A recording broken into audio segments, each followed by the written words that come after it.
Au nom du Père, du Fils, du Saint-Esprit. Amen. Seigneur Jésus, tu connais mon inconstance et mon infidélité. Tu sais combien je suis faible. Alors je demande en ton nom que notre Père céleste envoie son Esprit pour que quotidiennement je puisse entreprendre la lecture du catéchisme de l'Église catholique et que mon cœur s'ouvre à la tradition enseignée par ton Église, ma mère. Que je puisse ajuster toutes mes actions et mes œuvres à son enseignement. Mon Jésus, avec confiance j'abandonne la constance et la fidélité de toute la démarche entre tes mains. Que Saint Michel Archange et mon ange gardien protègent et défendent chaque moment quotidien consacré à cette lecture. Maintenant, avec toi et par ta voix, disons: Notre Père, qui es aux cieux, que ton nom soit sanctifié, que ton règne vienne, que ta volonté soit faite sur la terre comme au ciel. Donne-nous aujourd'hui notre pain de ce jour. Pardonne-nous nos offenses comme nous pardonnons aussi à ceux qui nous ont offensés. Et ne nous laisse pas entrer en tentation, mais délivre-nous du mal. Amen. Ensemble, mon Jésus d'amour, saluons notre sainte maman, la Vierge Marie. Entre ses mains, je remets mon cœur, mon âme, ma volonté et ma vie, afin que par ses soins règne en moi la volonté du Père, et qu'en ses mains mes œuvres soient gardées, transformées, en parfaite offrande rayonnante de la lumière de Dieu, pour sa gloire, le salut des âmes et la consolation des âmes du purgatoire. Je te salue Marie, comblée de grâce. Le Seigneur est avec toi, tu es bénie entre toutes les femmes, et Jésus, ton enfant, est béni.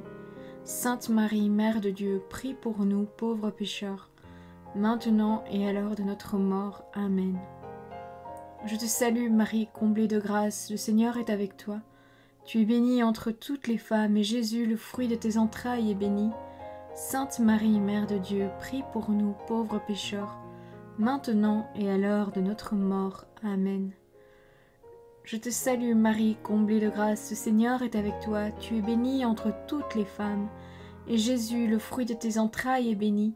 Sainte Marie, Mère de Dieu, prie pour nous pauvres pécheurs, maintenant et à l'heure de notre mort. Amen. Ô Saint-Esprit, par l'intercession du cœur immaculé de la Sainte Vierge Marie, et par le cœur chaste de Saint Joseph, donne-moi un cœur doux, humble, pur, miséricordieux et charitable. Rends-moi docile à tes célestes inspirations, et prompte à y répondre. Que mon cœur enflammé de ton amour soit en toutes ses œuvres dans la volonté du Père, œuvrant ainsi sous ton joug léger et joyeux. Père céleste, je fais ces demandes par les mérites, les œuvres et les souffrances de Jésus-Christ, ton Fils bien-aimé. En mon nom, au nom des âmes de ma famille, au nom des âmes de mes proches, au nom des âmes qui se sont recommandées à mes prières, au nom des âmes constituant ta Sainte Église, le pape, les cardinaux, les évêques, les prêtres, les religieux et religieuses, les laïcs, au nom des âmes qui ne te connaissent pas, des âmes des païens, des âmes des hérétiques, des âmes des apostats et des âmes froides. En tout temps, dans les siècles des siècles. Amen. Deuxième point, la liberté humaine dans l'économie du salut. Numéro 1739. Liberté et péché. La liberté de l'homme est finie et faillible. De fait, l'homme a failli. Librement, il a péché. En refusant le projet d'amour de Dieu, il s'est trompé lui-même. Il est devenu esclave du péché. Cette aliénation première en a engendré une multitude d'autres. L'histoire de l'humanité, depuis ses origines, témoigne des malheurs et des oppressions nées du cœur de l'homme, par suite d'un mauvais usage de la liberté. Numéro 1740. Menace pour la liberté. L'exercice de la liberté n'implique pas le droit de tout dire et de tout faire. Il est faux de prétendre que l'homme sujet de la liberté se suffit à lui-même en ayant pour fin la satisfaction de son intérêt propre dans la jouissance des biens terrestres. Par ailleurs, les conditions d'ordre économique et social, politique et culturel requises pour un juste exercice de la liberté sont trop souvent méconnues et violées. Ces situations d'aveuglement et d'injustice grèvent la vie morale et placent aussi bien les forts que les faibles en tentation de pécher contre la charité.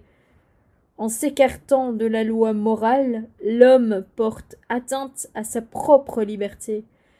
Il s'enchaîne à lui-même, rompt la fraternité de ses semblables et se rebelle contre la vérité divine. Numéro 1741. Libération et salut. Par sa croix glorieuse, le Christ a obtenu le salut de tous les hommes. Il les a rachetés du péché qui les détenait en esclavage. C'est pour la liberté que le Christ nous a libérés. Voir la lettre aux Galates, chapitre 5, verset 1. En lui, nous communions à la vérité qui nous rend libres. L'Esprit Saint nous a été donné, et comme l'enseigne l'apôtre, là où est l'Esprit, là est la liberté. Voir la deuxième lettre aux Corinthiens, chapitre 3, verset 17. Dès maintenant, nous nous glorifions de la liberté des enfants de Dieu. Numéro 1742. Liberté et grâce. La grâce du Christ ne se pose nullement en concurrence de notre liberté, quand celle-ci correspond au sens de la vérité et du bien que Dieu a placé dans le cœur de l'homme. Au contraire, comme l'expérience chrétienne en témoigne notamment dans la prière, plus nous sommes dociles aux impulsions de la grâce, plus s'accroissent notre liberté intime et notre assurance dans les épreuves, comme devant les pressions et les contraintes du monde extérieur. Par le travail de la grâce, l'Esprit Saint nous éduque à la liberté spirituelle pour faire de nous de libres collaborateurs de son œuvre dans l'Église et dans le monde. Dieu qui est bon et tout-puissant éloigne de nous ceux qui nous arrêtent, afin que sans aucune entrave, ni d'esprit, ni de corps, nous soyons libres pour accomplir ta volonté. Voilà, c'est tout pour aujourd'hui. Je vous souhaite à tous une bonne et sainte journée.